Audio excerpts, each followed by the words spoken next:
भारत माझी माऊली संविधान तिची सावली, भारत माझी माऊली संविधान तिची सावली, थोरा फुले संविधान, संविधानाचा करू सन्मान, संविधानाचा करू सन्मान। नमस्कार, माझे नाव रितेश मनोहर सरोदे। सर्वांना आज संविधान दिनाच्या सर्वांना खूप खूप शुभेच्छा। डॉक्टर बाबासाहेब आंबेडकर यांनी हे संविधान लिहिले, ते खूप महान होते।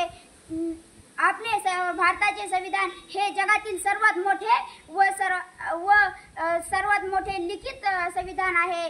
शेवटी जाता जाता मी एवढेच म्हणेन, स्वच्छतेसाठी त्याग आहे गाडगेबाबांचा, स्वच्छतेसाठी त्याग आहे गाडगेबाबांचा, सत्यासाठी त्याग आहे महात्मा गांधींचा, सत्यासाठी त्याग आहे महात्मा गांधींचा, शिक्षणासाठी त्याग आहे ज्योतिबा फुलेंचा, शिक्षणासाठी त्याग आहे ज्योतिबा फुलेंचा, आणि सर्वात महत्त्वाचे म्हणजे न्यायासाठी त्याग आहे डॉक्टर बाबासाहेब आंबेडकरांचा, डॉक्टर बाबासाहेब आंबेडकरांचा। जय हिंद, जय महाराष्ट्र, धन्यवाद।